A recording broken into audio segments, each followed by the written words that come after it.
So I brought my coffee. I was going to bring a thermos. Yeah. Oh, after getting some advice. I don't think I'm going to. How you doing backwise, are you?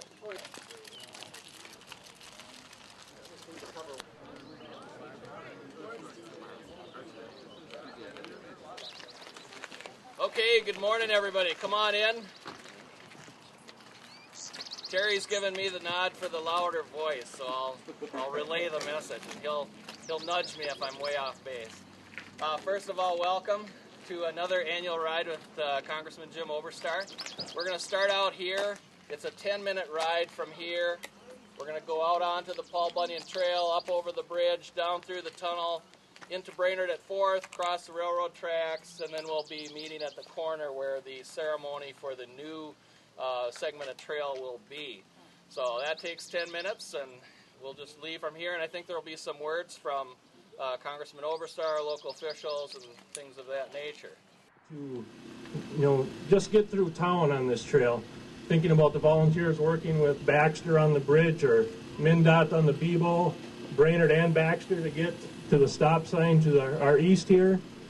This trail with the county, College Drive with Baxter again, and MnDOT and Baxter to get down to the 371 bridge, and then crossing the Mississippi on the new bypass. Quite an undertaking to get done, and I think the key group or groups that makes that happen are the volunteers who have the passion and perseverance to see these trail projects through.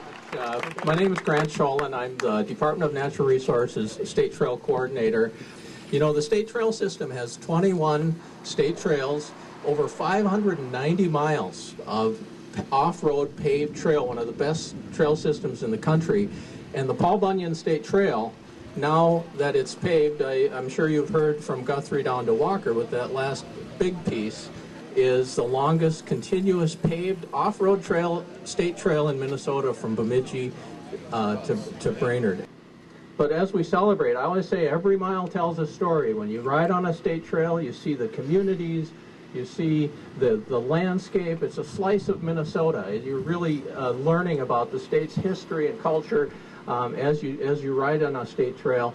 And this 1 mile, what a story this tells with all the people cooperating to get this done. It takes 10 years or more with Koering County, both the cities of Brainerd and Baxter, Burlington, Northern Santa Fe working on this, Paul Bunyan Trail, Brainerd Community Action, Terry, everybody working together, the state agencies, Pollution Control Agency, DNR, DOT, everybody is involved in getting this done. It takes a lot of work.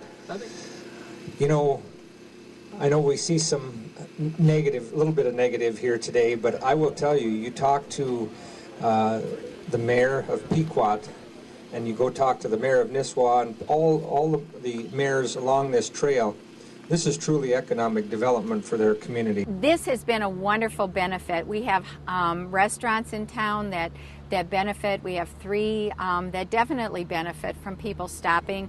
Other businesses, they stop and they take a break, and ice cream parlor just right up the street.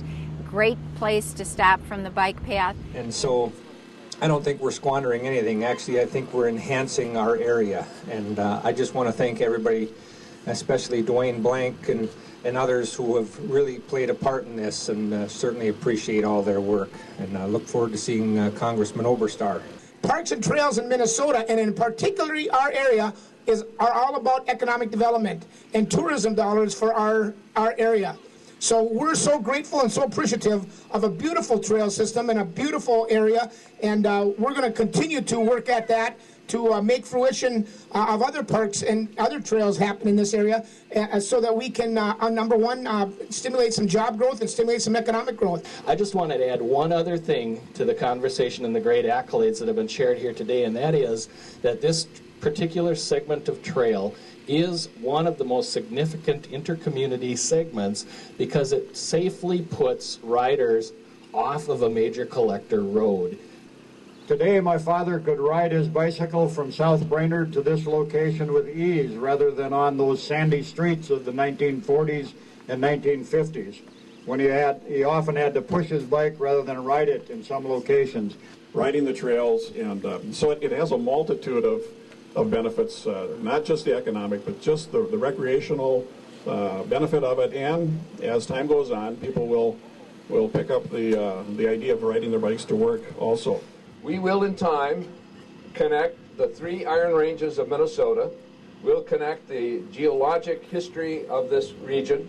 We'll connect the economic history and evolution of northeastern Minnesota, and the ethnic history, which is linked by the Slovenes, Croatians, Serbs, Swedes, Finns, Norwegians, the Irish, who are always the police, and connect all of that in a 235-mile trail that will be unsurpassed, unparalleled anywhere in America. Is that last year also was a milestone for bicycling. All these trails, 37,000 lane miles of bicycle trails all across America that came from my initiation of the funding of bicycling out of the Highway Trust Fund, not out of general revenues, out of the Highway Trust Fund. Last year, more bicycles were sold in the United States than automobiles. We're in the process of converting America from the hydrocarbon society to the carbohydrate society. And with our safe routes to school, and I see these folks out here with their petition, their right to speak, and that's fine. But I want them to understand that these trails are an investment in America's future, an investment in our children's future, and it's coming out of the Highway Trust Fund, not out of the general revenues, and Paul Koering knows that. Thank you, Paul, Senator, for coming, and thank you, John Ward, for coming and representing this area so well in the state legislature.